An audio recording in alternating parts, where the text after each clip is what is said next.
Billboard, baby, do a leap and make them dance when they come on. Everybody looking for a dance floor to run on. If you wanna run away with me, I know a galaxy and I can take you for a ride. I had a premonition that we fell into a rhythm with the music. It's Leila here and I'm back again with another video. Happy Wednesday everyone. It's already 12:30 here and I'm just about to start my day. I woke up late today, like supposedly I am going to like go downstairs and have breakfast in the fitness area, but I woke up late because I slept at around 4 a.m. last night because I was like editing and that kind of stuff. But anyway, ang ganap natin today is that I'm going to cook first because it's already 12:30 and I'm going to work a little bit later, like do some PowerPoints for our online class, and maybe we'll go downstairs and I'm going to show you around. Magkakaroon tayo ng picnic later. So ayan, simulan na nating magluto. Today I'm going to cook glazed salmon, like Asian glazed salmon, and I already thawed my fish because it was frozen a while ago. And what we're going to do is that we're going to marinate it. So basically, like it's just a pan seared fish. We're just going to marinate it in Asian spices, and I'm going to show you how I will make my marinade. Now this is a big piece right here. It's good for 2 people. That's why I'm going to cut it, because it's already pre-cut. I didn't know. Yeah, it's already pre-cut. It looks like this one. And I'm going to save the other half for next time because I can't finish 2 pieces at the same time, and I just want to eat it for lunch. I don't know if gusto ko pa siyang kainin for dinner. So yeah, balik ko lang to sa fridge. Ayan. Very wet siya kasi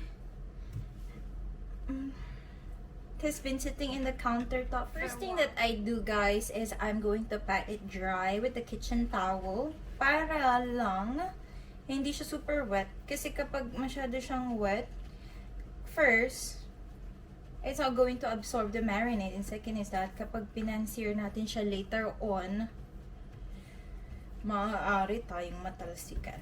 Okay? So that's about it for our salmon. It looks like this one. Now I'm just going to grab a container. Right. So I have here a Tupperware. This is where I'm going to marinate it. I'm going to marinate it not for long, really. Just 15 minutes is enough because I don't have that much time. Yeah. So I'm just going to place the fish here and ready na natin yung marinade.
Now for our marinade, guys, I'm just going to marinate it in oyster sauce, soy sauce, sugar, ginger, and 1 clove of garlic. So what I'm going to do is that I'm going to peel the ginger first because we don't want the peel, and then I'm going to grate it so that it will be absorbed by the fish easily, right?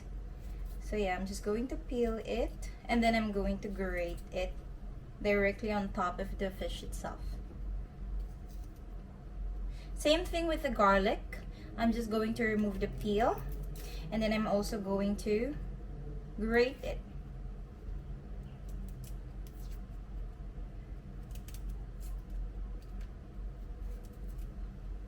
Yan.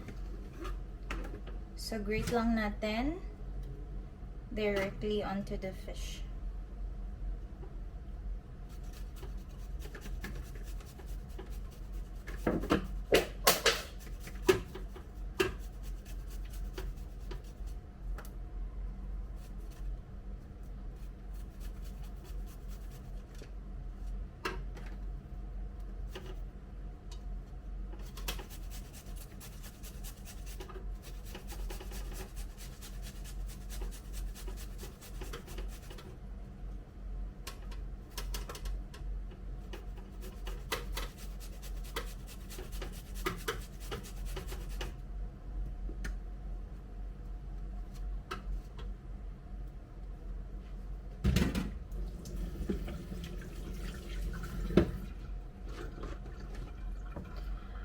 The mixture looks like this one already. Now what we're going to do is we're going to add oyster sauce.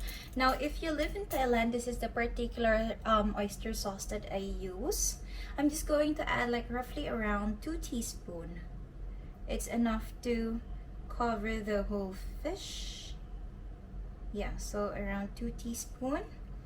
And then we're going to add our soy sauce. Now again, if you're living in Thailand and you're a Filipino, this is actually the closest soy sauce to what we have in the Philippines, because some of the soy sauce that they have here in Thailand are actually very salty, and it took me a while para mahanap yung kasing lasa talaga ng soy sauce sa Philippines. So I'm going to use this one. Is a Formula 4 from Tesco. I'm just going to add 1 teaspoon. Yeah, that should be enough to cover the whole thing because we don't want it to be drowning sa ating marinade. Okay, and for the next ingredient, I'm just going to add sugar. Same, like around 1/2 teaspoon. And then, it would look like this one. And ang gagawin natin is, we're going to use our hands. And then, yeah. Rub lang natin siya para ma-absorb ng fish yung mixture. You can add other more spices into this one, but these are the spices that I prefer because I want my salmon to be Asian style. That's why we call it Asian glazed salmon. Yeah. So this is what it would look like after mixing. And then I'm just going to cover it and clean up a little bit. Doing the dishes, guys. Now the next thing that we're going to do is magluluto tayo ng rice. Yeah. So the rice that I'm using is actually this brown rice, which is from Tesco. Now you ask why I'm eating brown rice and not the typical white rice that the Asians actually eat. Well, first is because it's healthier option. Ever since I started to do diet, I lessen the intake of rice, but there are really like sometimes talaga na gusto mo lang kumain ng rice, and I found a healthier option, which is the brown rice. It's less heavy, it's less starchy, and it has more fiber. So yeah. Yan, dito lang tayo ng enough for me today. It's already cooking, and then we have here our salmon. It's already marinating. Let's just wait for 15 minutes. For the meantime, mag-edit muna tayo ng TikTok cause I did this TikTok trend. Yung Ain't Your Barbie Girl is like a before and after, like a glow up video of yourself. And then, my cousin actually told me that I should edit She will be the before and I will be the after. I'll show you the output, guys. So, ito kasi talaga yun, guys. Pakita ko lang sa inyo. If you know the TikTok trend, then you know what I mean. Like this one. Can you see it? This is my glow up. To this.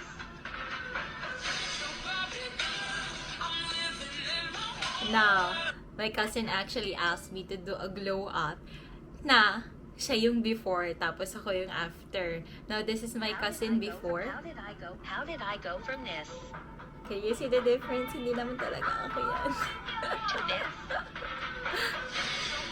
Sabi niya sa akin, gawin mo daw yung glow up. Parang nangyari daw ko ngayon. Guys, tapos nang maluto yung rice ko and now we're going to cook the salmon because I'm already hungry na ka.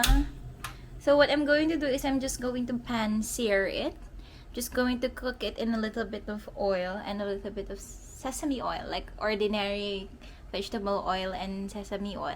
Now I would usually actually serve this one with like stir-fried bok choy or something, but I ran out of vegetable. I only have like meats and lettuce, and I cannot stir fry lettuce so I'm just going to add sesame oil and then ordinary vegetable oil, just a little bit.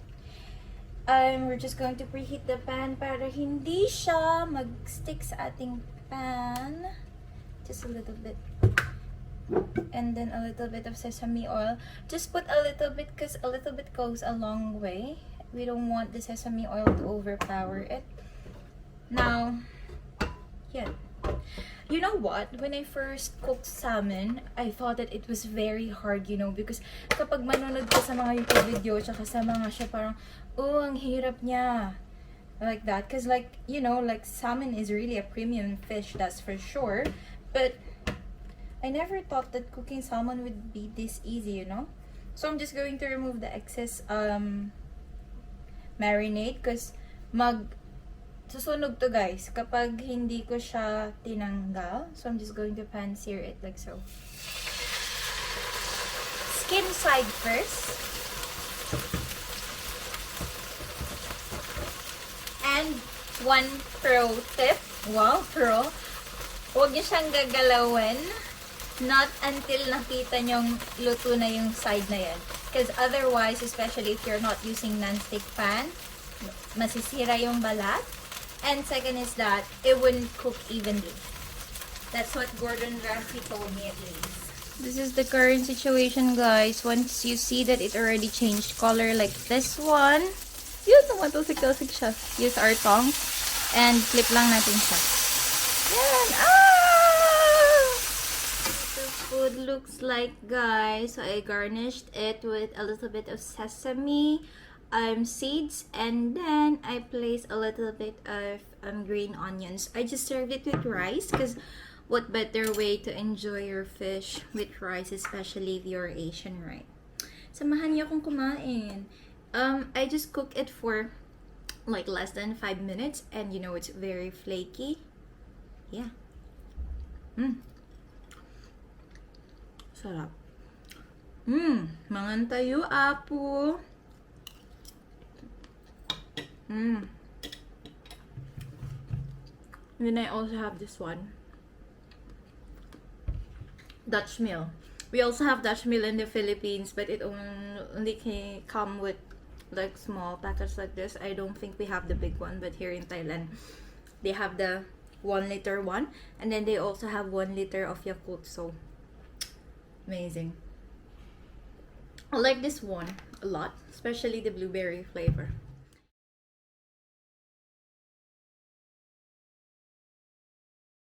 Back again. Nalobot kasi yung packet kaya chinarge ko muna siya while it was charging. Nag-TikTok lang ako tapos sabi ko diba mag-work ako ng kaunti but I didn't do anything. Ngayon palobot na yung phone ko tapos patapos na to mag-charge kaya yan. By the way, if you want to follow me, this is my TikTok account. It's at Leila Pacheco or LJ Pacheco. I'll try to link it down below. Now, I told you guys na pupunta tayo sa playground outside.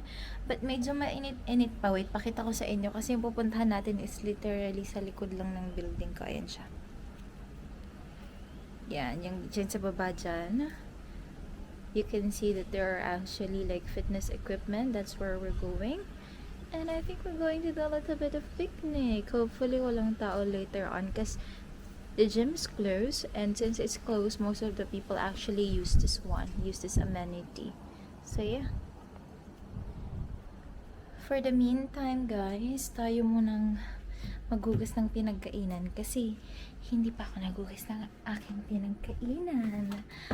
At wala pa talaga akong na-achieve sa buhay ko. Ako yung nahiga-higa lang. Honestly, I feel sleepy but I want to do a lot of things today and that couldn't stop me. Tapos na tayo. We're going to go dun sa fitness park sa likod ng building ko. This is my outfit. I'm wearing the same leggings from yesterday. I'm just wearing a sports bra. It looks like I'm going to go for workout, but not really. And then I have a belt bag. I couldn't wear it as a belt bag or a bum bag because it's too loose na sa akin. Wow, pumayat ka. I'm already filming with my wide angle lens, so I hope that you can tell the difference. I definitely have a wider frame now. And yeah, nababa na ako ulit. And tutor ko kayo dun sa fitness park sa likod ng building ko, guys.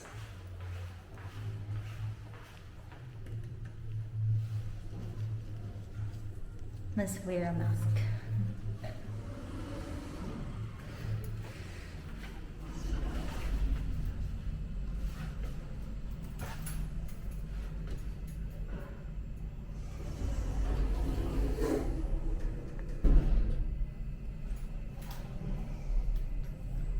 By the way, I'm wearing this cute turban that I got from Shein.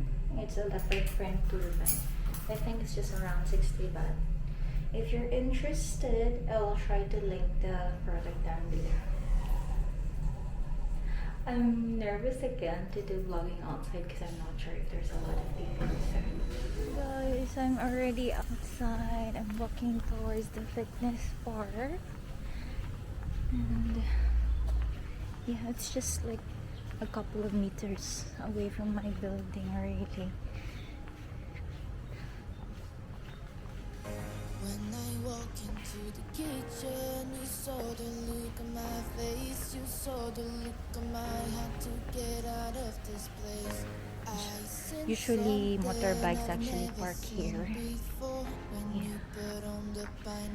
You can actually sit here, but it's a fruit and you know that.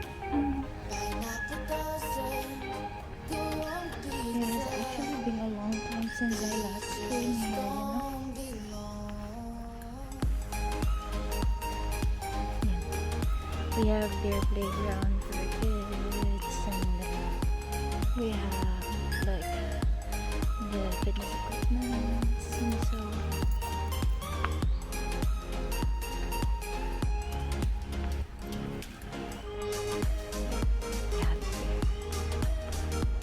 I don't know where I should sit.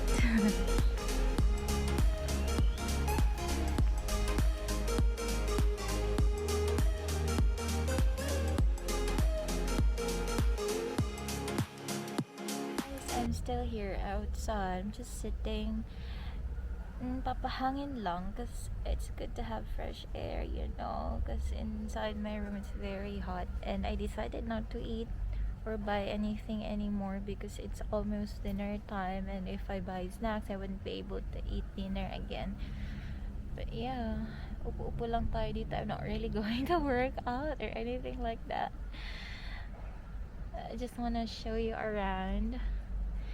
So basically, I showed you a while ago, like they have a playground here, they have like fitness equipment, and what else? It's basically just like a space for you to, you know, play or work out. Yeah, and I do want to test out this DJI then outside because I mainly use it inside, and being a gimbal, they really made this camera for outdoors, and I want to test it out. Yeah, so this is the 360 view of where I am right now. That is my building right there. Don't know if you can see it. Yeah. Okay guys, I'm about to go back sa aking room because it's kind of drizzling and I think it's about to rain now, so we'll just continue the vlog there. I just got off the shower, guys. I took a bath because I went outside, right? And I told you that I was gonna go back to my room because it's raining, and then it rained. I was already in my room and I realized the bandana that I was wearing a while ago, nalaglag ko siya, so I had to go back, and I forgot to bring an umbrella and I was soaked wet. That's why I took a bath, just to avoid getting sick. Now it's almost dinner time and I thought that I wouldn't want to cook, so we'll just order via food pan. I fancy eating burger. Matagal-tagal na din ang nagka-crave ako, so we're going to order sa McDonald's. And then I saw something interesting. Do you see that? This is a new menu from McDonald's. It's my first time seeing it. It's the Oreo pie. That's what we're going to try. So, antayin lang natin. I'll order now. The total of my order is 113 baht. I use a voucher, which is good. I saved 40 baht. Yeah, guys. Please order na. Let's just wait for our food. I told you that I fancied eating McDonald's burger, right? But it was already closed, so I wasn't able to order via Food Panda, so I got the KFC instead. I got the whole bucket. This cost 200 baht for 4 pieces of chicken, and then we have wing zab and other things, and it also has French fries. Yeah. So this is what I got instead, and I'm kind of pissed off because I really want to eat burger. I told you I've been wanting to eat burger for the past few days already, but unfortunately the shop is already closed, so we have to deal with this one. I know it's a lot, but I won't be able to finish it now. I would have to save some for tomorrow. And trivia for those of you who are living out there or living in the Philippines in particular, because back when I was in the Philippines, gravy is actually free when you eat in KFC, but here in Thailand they don't give you any gravy at all. They just give you ketchup and hot sauce instead. That's it.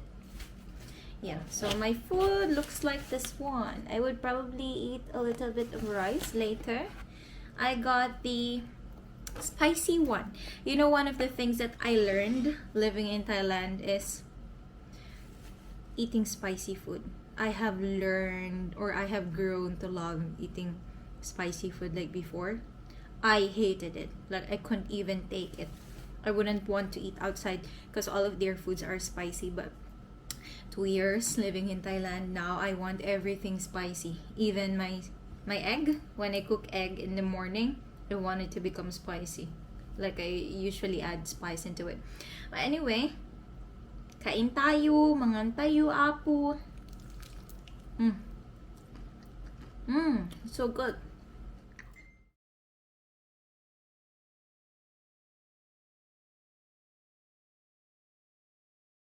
Guys, you might be wondering why I am smiling while I am eating. It's because I'm watching my favorite YouTuber, which is Simply Race. And super cute yung baby niya. Very entertaining yung mga videos niya. You can check her out. End ko na yung vlog, guys. So that's it for today. I hope you like our content. If you did, don't forget to give it a big thumbs up. Subscribe if you haven't already. And I'll see you on our next one. Keep safe. Bye. Weight of the world on my shoulders, I kept my head up.